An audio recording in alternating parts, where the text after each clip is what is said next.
Koronavirüs salgını başladığından beri herkesin kafasında çok benzer fikirler var. Tabii herkes şunu diyor: ya kardeşim, dünyanın bu kötü yılları da bize mi denk geldi? Ama tarihçiler sizle aynı fikirde olmayabilir. Çünkü onlar diyor ki aslında 536. yılda yaşananlarla şu anda yaşadıklarımız arasında dağlar kadar fark var.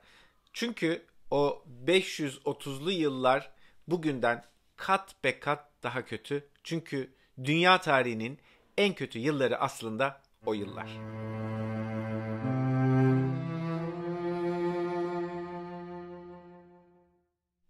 536. yılda felaketler zincirini başlatan havanın aniden kararması.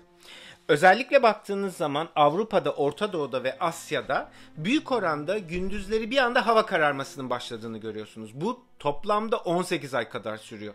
Ve güneşin etkisi o kadar azalıyor ki dünyaya güneş ışınlarının düşmesi mümkün olmuyor. Her yer kapkaranlık oluyor. Güneş kendini bile aslına bakarsanız zor aydınlatıyor. Bizanslı tarihçi Prokopius şöyle diyor yazılarında: tüm yıl boyunca güneş ışık vermeden sadece kendini aydınlattı. Ve baktığınız zaman gün içinde toplam 4 saat güneşin kendini gösterdiğini görüyorsunuz. Tabii ki güneşin etkisinin bu kadar azalmasıyla birlikte ortaya çıkan tablo kuraklık, ısının bir anda çok düşmesi ve beraberinde getirdiği hasarlar.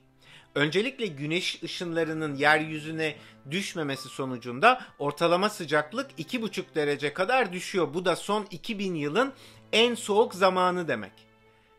Isının düşmesiyle beraber buharlaşma azaldığı için yağmurlar azalıyor, kuraklık başlıyor. Bir yandan ekinler yeşermemeye başlıyor. Dolayısıyla tarlalardan da mahsul alamıyorlar. Ve insanoğlu bunun sonucunda açlık riskiyle karşı karşıya kalıyor. Araştırmalar yapıldığı zaman Prokopius gibi tarihçilerin yazılarına bakılıyor. O dönemde pek çok yerde aynı şeyi görüyorsunuz. Pek o döneme ait yazılarda bir anda havanın karardığından bahsediliyor. 1,5 sene kadar bunun devam ettiği ifade ediyor. Ama bunun nasıl olduğu konusunda hakikaten çok net bilgiler yoktu 2018 yılına kadar. 2018 yılında McCormick ve arkadaşları bir araştırmaya girdiler. Aslında araştırmanın amacı bu değildi. Ama araştırma sonucunda o yıllarda özellikle muhtemelen daha doğrusu İzlanda'da büyük bir yanardağ patlamasının olduğunu ortaya koydular. Bunu nasıl yaptılar? Bir anlamda onların çalışması dünya ekonomisiyle ve para kullanımı ile ilgili bir şeydi. Fakat özellikle gümüş kullanımı ne aşamadır vesaire diye şöyle yaptılar. Bunlar kendi metotları sırasında İsviçre Alplerinde bir buzuldan sondaj yaptılar ve bir kesit aldılar. Ve o kesitler tabii ki yıllar boyunca, yüzyıllar boyunca korunduğu için oradan bir takım analizler yapıyorlardı. Ve şu ortaya çıktı ki aslında 536. yılda bir yanardağ patlaması olmuş. Zaten bu kesitlere baktığınız zaman o dönemde yanardağ patlamasına ait bir takım verilerin tespit edildiğini görüyorsunuz. Tabii yanardağ patlaması olduğu zaman hemen atmosfere yayılan kükürt, bizmut gibi bazı gazlar, küller tamamen atmosferi kaplıyor ve atmosferi kapladığı için de güneş ışınları yeryüzüne düşemiyor. Bu da beraberinde bir sürü problemi getiriyor ki tabii bunların başında da bir yandan da açlık var. İnsanoğlu açlık riskiyle karşı karşıya kalıyor. Çünkü ektiği ürünleri maalesef ekinler yeşeremediği için tarlalarından da mahsul alamıyorlar ve ciddi bir açlık tehdidiyle karşı karşıya kalıyorlar. Çok uzun sürüyor bu süreç. 536'daki İzlanda'daki volkan patlamasının sonrasında tam etkiler azalmaya başlamışken 540'ta yeniden bir volkan patlaması oluyor ve dünya ısısı tekrar 1,5 ile 2,7 derece arasında düşme gösteriyor. Hatta Çin'deki yazılara bakarsanız bu dönemde Çin'e yazın kar yağdığı ifade ediliyor. Bu da tam anlamıyla ekonomik çöküş anlamına geliyor. Tabii ki hangi yıl sizin açınızdan en kötü bu bölgeden bölge ve kişiden kişiye değişebilir. Amerika'ya baktığınız zaman belki o bölge için gerçekten en kötü yıl beyaz Avrupalının bir işte enfeksiyon getirmesiyle beraber, çiçek hastalığını getirmesiyle beraber bir anda neredeyse nüfusunun %80'ini 90'ını kaybettiği yıllar olabilir. Ama genel olarak hani dünyanın geneline baktığınız zaman hakikaten en zorlanan yıllar 536'da başlayan yıllar gibi görünüyor. Bunun yanı sıra hani Çin'deki işte o kar yağması sonrasında ekonominin çöküşü tabii beraberinde neyi getiriyor? İnsanların aç kaldığı için farklı yerlere göç etmesini getiriyor. Ve bunun yanı sıra tabii insanların sağlıkları da çok ciddi tehdit altında kalıyor. Neden? Çünkü güneş ışığına ulaşamadığı için muhtemelen D vitamini eksikliği yaşanıyor. Açlık olduğu için bağışıklık sistemi zaten çökmüş durumda. Çok zayıflamışlar. Kas yapıları tamamen kaybolmaya başlamış. Dolayısıyla insanoğlu aslında gerçekten bir sağlık tehdidi altında da kalıyor ve yemek bulmak için yer değiştiren insanoğlu o hastalıkları da beraberinde dünyaya yaymış oluyor. Ama bu noktada tabii hemen 541. yılda başlayan bir salgın Justinian vebası bu anlamda şu anda işte tahminlere göre neredeyse dünya nüfusunun yarısının ortadan kalkmasına neden olan olaylar zincirinin de büyük bir bölümünü oluşturuyor. Justinian vebası 541. yılda başlıyor.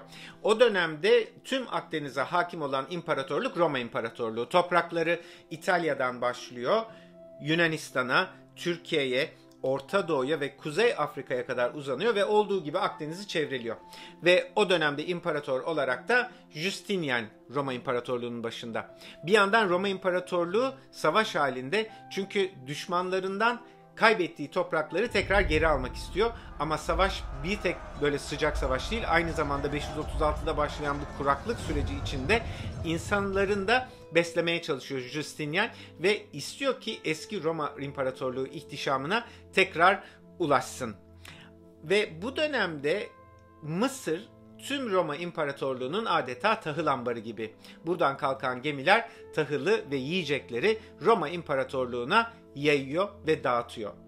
Tabi burada gemilerin içinde taşıdıkları sadece yiyecek ve tahıl değil maalesef. O dönemde özellikle Yersinia pestis adını verdiğimiz bakteriyi de farelerle birlikte bu gemiler tüm Roma İmparatorluğu'na yayıyor. Ama burada en büyük hasarı gören il bugünün İstanbul'u, o dönemin Konstantinopolis'i oluyor. Konstantinopolis'e ulaşan fareler çok hızlı bir şekilde bu hastalığın ortaya çıkmasına neden oluyor. Ve hatta o kadar ölü sayısı artıyor ki bir zaman sonra artık gömemedikleri için denize atmaya başlıyorlar ölülerini. Bu da hastalığın daha fazla yayılmasına yol açıyor. 541'de ortaya çıkan bu Justinian vebası dediğimiz zaman aslında Yersinia pestis adlı bakterinin oluşturduğu bir hastalıktan bahsediyoruz. Bulaşıcı bir hastalıktan bahsediyoruz. Hıyarcıklı veba olarak da geçiyor. Burada esasında bu bakteriyi taşıyan hayvanlar genellikle fareler. Fareler pireleri kendileri üzerinde yaşatıyorlar. Pireler işte farenin kanını emerken bu bakteriyi de emiyor. Sonra o pire başka bir fareye geçtiği zaman kanını emerken aynı bakteri ona da bulaşıyor. Ve fare öldüğü zaman da tabii ki her yere de bu bakteriler yayılıyor.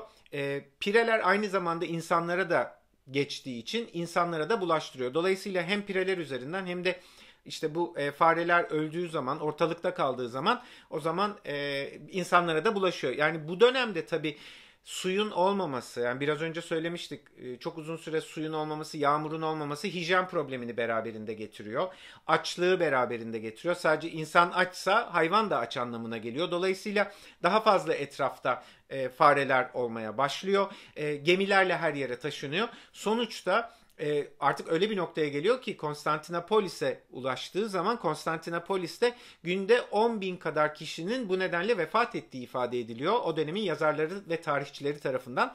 Bugünün araştırmacıları bunun biraz abartı yüksek rakam olduğunu, muhtemelen bunun 5.000 civarında olduğunu söylüyorlar. Ama düşünün yine de İstanbul'da her gün 5.000 kişi veba nedeniyle kaybediliyor ve artık ölü sayısı o kadar yükselmeye başlıyor ki bir şekilde ortadan kaldırmak için artık gömmek de işe yaramıyor ve denize atmak zorunda kalıyorlar. Denize atınca tabii ki o dönemde zaten bir mikrop anlayışı da olmadığı için her yere bu sefer daha kolay yayılmaya başlıyor. Hatta Justinian bazı kişileri görevlendiriyor, diyor ki bu insanları, yani ölüleri işte uzaklaştırın Konstantinopolis'ten. O taşıyanlar da tabii ki o mikrobu kapıyor. Böyle böyle derken kontrolsüz bir noktaya geliyor ve 9 yıl boyunca maalesef bu veba salgını devam ediyor açıkçası.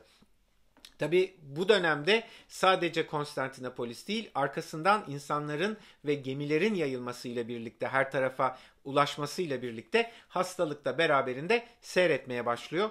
Ama tam anlamıyla Avrupa'nın bu veba salgınından kurtulması için neredeyse bir 200 yıl kadar gerekiyor. Sonuç itibariyle o yıllar gerçekten tüm tarihçiler tarafından dünyanın en kötü yılları olarak tanımlanıyor.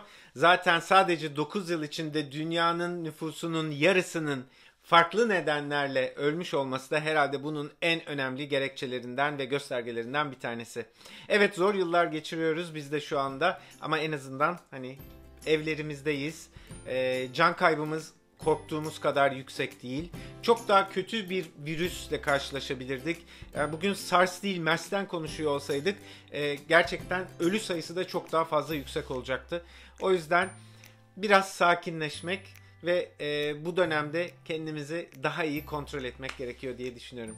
Kendinize iyi bakın, sağlıkla kalın, hoşça kalın.